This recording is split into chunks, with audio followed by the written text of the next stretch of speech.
कहानी असंतोष। बाल गोपाल का विवाह है। सनत कक्का ने बहुत आग्रह से बुलाया है। सुहास सोचती है गांव हो आए। कब से गृह ग्राम नहीं गए। दिल्ली की व्यवस्था जाने नहीं देती। कभी समय निकाला तो कभी जहां बाबूजी पदस्थ थे वहां जाती है। माँ से गांव की सूचना मिलती रहती है। यहीं की सनत कक्का की चारों लड़कियां तो किसी प्रकार ब्याह दी गई। अब पेट पोछना बाल गोपाल बचा है। बस सुहास की स्मृति में गांव का उतर आया। बाबूजी के बड़े प्रशासनिक पद, प्रभुत्व, पैसों का प्रभाव पूरे गांव में देखा जा सकता है। माँ जब भी गांव जाती कमर में हाथ धरे इधर बखारी से उधर बखारी डोलती फिरती, पीछे पीछे पैदावार का हिसाब देती। काकी काकी की लड़कियां हुकुम बजाती, जो बोलो सो हाजिर। कभी बेल का शरबत, कभी पुदीने की, कभी कैथे की चटनी, कभी रसाज की कढ़ी। सुहास की उतरन यहाँ खप जाती। काकी की लड़कियां लाली, सुमति, संखी, सरोजिया छीना झपटी करती। लाली ने बचपन में सुहास की उतरन पहनी होगी। उधर 13-14 की होते ही साड़ी पहनने लगी थी। बाकी तीनों बहनें सुहास की उतरन पाकर खुश हो जाती, जबकि लाली अपनी साधारण सूती साड़ी में विभोर रहती। लाली का संतोष सुहास को त्रास देता। सुहास खुद से 1.5 वर्ष छोटी लाली को आकरण अपना प्रमुख प्रतिदिन मानने लगी थी, जबकि लाली सुहास से ठाठ बाट से निप्रभावी बनी रहती। सुहास उद्गिन होती, लाली तू साड़ी में खबीस दिखती है।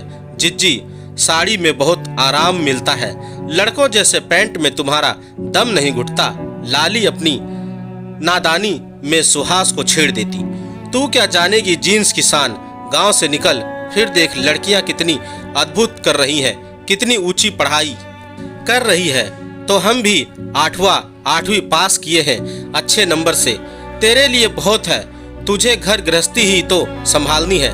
लड़की जात तो घर गृहस्थी ही देखती है जिज्जी, इसलिए जिद तुम दिन भर चौका चूल्हा देखती हो, पहनने ओढ़ने का शऊर नहीं सीखती। जिज्जी तुम कपड़ा लत्ता दे देती हो, हमारा दारिद्र्य छिपा रहता है। वरना सखी की बात सुनकर सुहास के मुख पर विजयी भाव छा जाता। 2 खेमे बन जाते। लाली अकेली सुहास की ओर बस।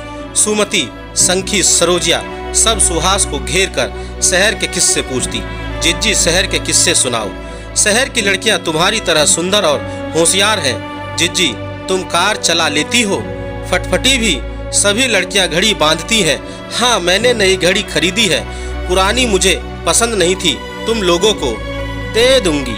सुभाष तिरछी नजरों से लाली को टोहती, शायद आग्रह करे कि इन लोगों को कपड़े मिल गए हैं। जिज्जी घड़ी मुझे देना, पर लाली आग्रह न करती। सुहास की कनपटी गर्म होने लगती। यह अभिमानी लड़की अपनी सीमा से तुष्ट है या तुष्ट दिखने का ढोंग करती है। इसे कभी मेरे जैसी सुविधा संपन्नता पाने की चाह नहीं होती। मेरे ठाठ बाट से डाह तो हो सकती है। फिर सुहास जब लाली के ब्याह पर गांव आई तो तुष्ट थी कि यह अप्रिय चेहरा अब नजर नहीं आएगा। काकी हुलस कर माँ से बता रही थी, भौजी बड़ा अच्छा घर परिवार मिल गया है। माँ बाप और 2 भाई हैं। बस गांव में खेती बाड़ी है। कस्बा में पक्का मकान और निजी आटा चक्की है। लड़का कॉलेज में पढ़ता है, अच्छे नंबर से पास होता है। अपने दहेज के सामान को देखकर लाली लज्जाए भाव से सुहास से बोली, देखो न जिज्जी, अम्मा हमारे लिए क्या क्या सजाए बैठी हैं। पलंग, रजाई, गद्दा, रेशमी चादर, टीवी, टेबल फैन, बर्तन गहने। उन क्षुद्र सामग्रियों को देख सुहास ने कहा लगाया था, लाली जब मेरा ब्याह होगा ना, तब देखना दहेज किसे कहते हैं। बंगला, गाड़ी, फर्नीचर, गहने और ना जाने क्या क्या। सुनकर लाली चौकी तक नहीं थी। शहर में ये सब देखना पड़ता है जिज्जी, यहाँ गांव में नहीं चलता। सुहास का जी चाहा लाली के बाल नोच डाले। कूप मंडकू कहीं की, अपने आगे किसी को कुछ नहीं समझती। शहर देखा होता तो जानती कि दुनिया कितनी बड़ी है। सुहास अपने विवाह में लाली को दिखा देना चाहती थी कि दुनिया में ऐसी रंगीन होती है और जिंदगी इसे कहते हैं। सुहास का श्रृंगार, रत्न जड़िए आभूषण, बहुमूल्य परिधान, घर की भव्य सवाजत, विद्युत बल्बों की जगमगाहट, अत्याधुनिक परिधानों से अतिथि समुदाय, नयनाभिराम ISS दूल्हा, संगीत, लहरी भव्य भोजन, विराट दहेज, सब कुछ बेजोड़ अद्भुत था। सुहास ने पाया लाली की आंखों में अचरज और कौतूहल खूब था, पर ईश्वरीय देश ना था। लाली अपने पति रामानुज और दोनों नन्ही बेटियों में रमी हुई थी। अपने स्तर पर प्रसन्न नजर आ रही थी। सुहास के भीतर मरोड़ सी उठी। मेरे विवाह की भव्यता इसे थोड़ा भी विचलित नहीं कर रही है। यह सुख है, हर काम में कैसे आगे आगे हो रही है। हम तो खूब नाचेंगे गाएंगे। जिज्जी का ब्याह है, क्या मामूली बात है। बड़ी अम्मा जिज्जी के ससुराल भेजा जाने वाला बैना तो हम ही बनाएंगे। खाजा, गुछिया, मठुलिया, सुहारी थाली के बराबर बड़े आकार की पूरियां। हमारे ये शहरी हलवाई सोहरी बनाना क्या जानेंगे। जिज्जी, उबटन लगवाने में मुंह ना सिकोड़ो। बड़े भाग से दहेज में हल्दी चढ़ती है। चलो बैठो, तुमने बहुत पुण्य किए हैं, तभी तुम्हें भी इतना अच्छा घर वर मिल रहा है जैसे कि हमें मिला है। घर धन धान्य से भरा रहता है, अच्छा परिवार है। और हमारे चक्की वाले रामानुज तो स्वच्छता श्री रामचंद्र जी हैं। लाली, तू भी जिस घर में तू रहती है उसमें मैं 2 दिन नहीं रह सकती। बंगला गाड़ी की आदत है। हमारे घर में भी कमी नहीं है जिज्जी। खूब बड़ा हवादार घर है, पनिहारिन कहारिन लगी है, खूब आराम है। सुहास विक्षुब्ध हुई। मेरे ठाट बाट देख कर भी इस बड़बोली का सुख समृद्धि मापने का मापदंड नहीं बदला। ये अपने स्तर पर खुश है या मेरे ईश्वरीय को अनदेखा कर मुझे तंग करती है।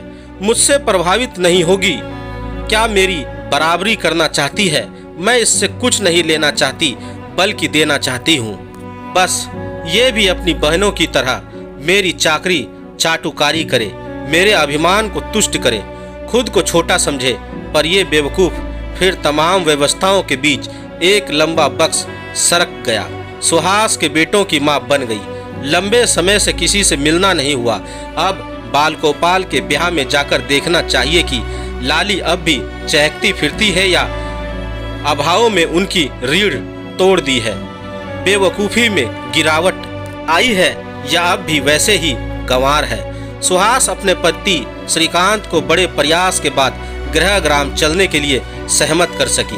वे विमान में बैठने तक झल्लाते रहे। गांव की सड़ी गर्मी सहन नहीं होगी। प्रदूषित पानी से बच्चों को संक्रमण हो सकता है। सुहास, अब तुम्हारे गांव में ढंग का एक डॉक्टर तक नहीं मिलेगा। दिल्ली से खजुराहो विमान से, फिर खजुराहो से गांव तक की यात्रा सुहास के बाबूजी के कार में पूरी हुई।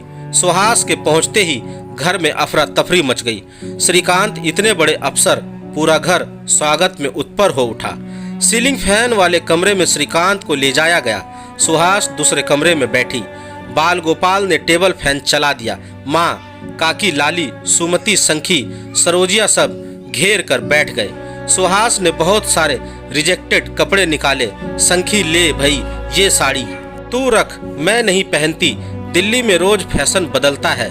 सुमति, ये साड़ी पकड़, बड़ी गफ है, सालों तक पहन सकती है। सरोजिया, इधर आ। और हाँ, ये मेरे सोनू मोनू के कपड़े हैं, ये लोग अब नहीं पहनते। जिसके बच्चों को जो कपड़ा फिट आ जाए ले लो। इस लेन देन को देखती लाली बोल पड़ी। सोनू मोनू तो खूब नए फैशन वाले कपड़े पहनते होंगे, है ना। हमारी लड़कियां भी खूब फैशन समझने लगी हैं। हमारी देवरानी शहर की है तो उसी ने इन लोगों को भी फैशनदार बना दिया है। सुनकर लाली को साड़ी थमाने जा रहे सुहास के हाथ ठिठक गए। इन अभिमानी को साड़ी देना व्यर्थ है। दूर से देखे और ललकारती रहे। इधर सरोजिया सुहास के वैनिटी बैग को कौतूहल से सहला रही थी। सुहास ने झिड़का, क्या समझ रही है सरोजिया, इसमें मिठाई नहीं है, मेकअप का सामान है। तुम सबको क्रीम पाउडर परफ्यूम लगा दूंगी। संखी थिरक उठी। जिज्जी, तुम आ ही गई हो तो हमारा भी रंग जम जाएगा। बाल गोपाल पूछने लगा, जिज्जी, तुम्हें हवाई जहाज में बैठने में डर नहीं लगता? नहीं, सोनू मोनू तक नहीं डरते, खूब मजे लेते हैं। हाँ जिज्जी, आजकल के बच्चे बहुत होशियार हो गए हैं। हमारी लड़कियां जब बाबूजी की कार में बैठकर यहाँ आई तब इतनी खुश थी कि पूछो मत। लाली का ब्यौरा सुन सुहास को लगा लाली उसके बराबर खड़ी होने का प्रयास कर रही है। इसे किस तरह समझाया जाए, सो जन्म ले लेगी तब भी मेरे बराबरी नहीं कर सकेगी। सुहास का जी चाहा कि चीखे, लाली तुझे मेरा वैभव थोड़ा भी संतरास नहीं देता? तू कभी असंतोष व्यक्त कर देगी तो क्या तेरी मानहानि हो जाएगी? तू क्या मुर्दा है जो तुझे मेरे अच्छे कपड़े गहने उभाते नहीं? तेरी कोई इच्छा कामना आकांक्षा नहीं है? तू इतनी संतुष्ट रह कैसे पाती है रे? सुहास के भीतर कोहू लाहट भरती गई। लाली को पुकारते हुए सनत कक्का वहां आ पहुंचे। लाली, तुम यहाँ डटी हो? काम पड़ा है, चलो देखो। जिज्जी, तुम सुस्ता लो, मैं काम देख लूं, कहकर लाली चली गई। सुहास ने राहत की सांस ली। सुहास को बड़ी देर बाद श्रीकांत का ध्यान आया। बेचारे बोर हो रहे होंगे। उनके कमरे में पहुंची तो देखा वहां दरबार लगा हुआ है। श्रीकांत हंस रहे हैं। कोई पूछ रहा है, कुतुब मीनार कैसी है जीजाजी? लाल किला और संसद भवन पूछते क्या हो? दिल्ली आओ, सब दिखा देंगे। श्रीकांत बोले। बाल गोपाल बोला, जीजाजी आप इतने बड़े अफसर हैं, हमें भी दिल्ली में काम दिलवाइए ना। बिल्कुल कहो तो वह सेटिल करा दूं, कहते हुए श्रीकांत की दृष्टि दरवाजे पर खड़ी सुहास पर पड़ी। तुम अब तक कहाँ छिपी बैठी थी सुहास? देखो कैसी शीर्ष वार्ता चल रही है। लाली जी ने बड़ा बढ़िया पुदीने का शरबत पिलाया, मजा आ गया। सुहास चौकी। पहले तो यहाँ आना ही नहीं चाहते थे और अब ऐसे ठठा रहे हैं जैसे पूरा जीवन यहीं बिता हो। और ये लाली हवादार बयार है क्या? कभी वहाँ तो अभी यहाँ। लाली कहने लगी, शरबत अच्छा कैसे ना होता? जीजा जी आपके लिए स्पेशल बनाया है, एक गिलास और लाएं। सुहास ने भ्रिकुटी तानी। कृपया कर शरबत पिलाकर भूख मत बिगाड़। ऐसा कर इसी कमरे में टेबल लगवा दे तो इन्हें और सोनू मोनू को यहीं खिला देती हूँ। ये लोग भीड़ भाड़ में नहीं खाएंगे। आज तो भाई साहब पलंग का आनंद लीजिए, रामानुज ने आग्रह किया। यह ठीक होगा, कभी बचपन में खाया था, आज बचपन की यादें ताजा की जाए। श्रीकांत तक्षण सहमत हो गए। लाली ने हर्ष व्यक्त किया। ये हुई न बात। पलंग की व्यवस्था हो रही है। पलंग की छटा देखकर सुहास मूर्छित हो रही थी। बता बता कर थक गई। हम लोग डाइनिंग टेबल पर कांटे चम्मच से खाते हैं और यहाँ श्रीकांत पलंग में बैठकर दोना भर कढ़ी सरपोट रहे हैं। स्नैक्स प्रेमी सोनू मोनू सुहारी और पीसी शक्कर हजम कर नाक काटे डाल रहे हैं। लाली खूब आग्रह करके श्रीकांत को खिला परोस रहे हैं। सुहास को लगा वह अपने परिवार पर से अपना नियंत्रण खो रही है। तभी लाली मानो उसको उकसाती हुई बोल पड़ी। जीजी तुम कहती हो सोनू मोनू खाते नहीं, देखो कितने प्रेम से खा रहे हैं। सुहास को लगा कि लाली कटाक्ष कर रही है। तुम भी तो यही अन्न खाती हो जिज्जी, फिर बात व्यवहार में अहंकार क्यों, बनावटीपन क्यों? पढ़ लिख कर आदमी क्या यही सीखता है? उत्तर श्रीकांत ने दिया। लाली जी दिल्ली में यह चटपटी कढ़ी नहीं मिलती, इसलिए भूख नहीं लगती। लाली बोली, हम तो डर रहे थे जीजाजी कि आपको यहाँ का खाना पसंद भी आएगा या नहीं। हाँ, खाया तब पता चला कि जानो स्वाद और सोधापन इस खाने में है, वो निराला है। चलो खाना तो बहुत खा लिया, अब एक अच्छा सा पान खिलाओ।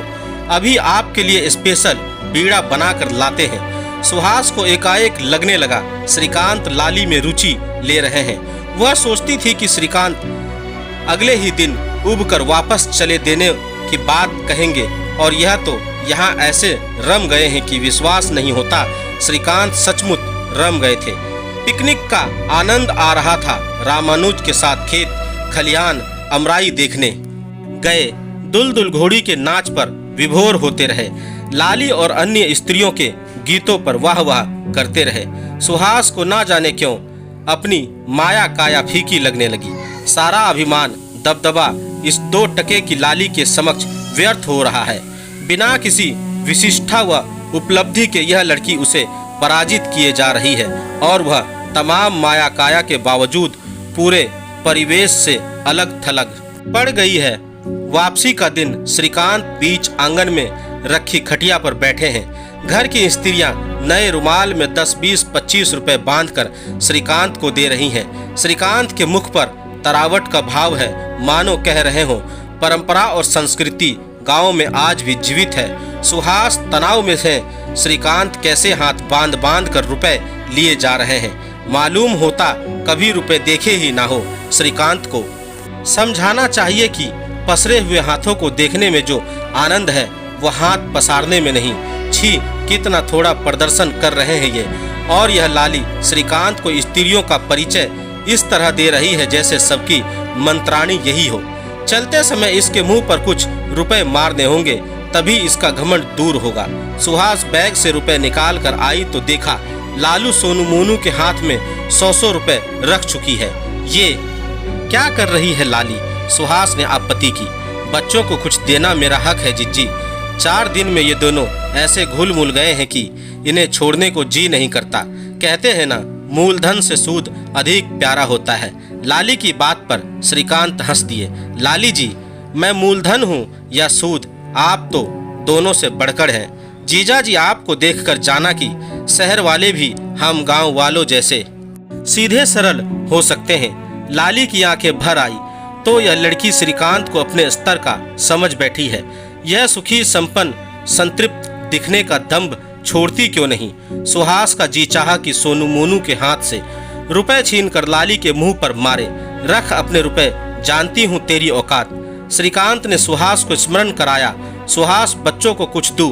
ओह हाँ लाली, तेरी लड़कियों का नाप मालूम नहीं था इसलिए कपड़े नहीं लाई, खरीद लेना। सुहास की उंगलियों में 5-5 के 2 नोट दबे थे।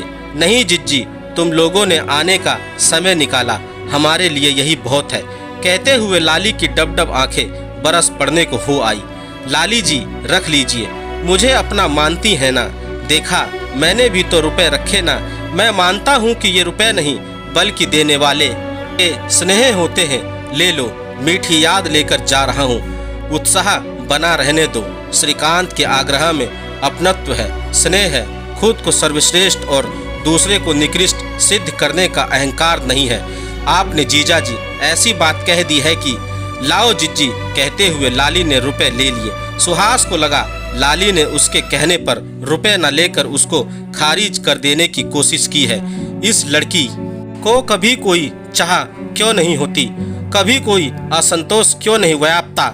मुझे तो आज भी एक चाह है, पता नहीं क्या पाने की। सुहास को पहली बार लगा कि लाली के पास बहुत कुछ ना होते हुए भी शायद सब कुछ है, और उसके पास सब कुछ होते हुए भी शायद कोई कमी है, कोई असंतोष है।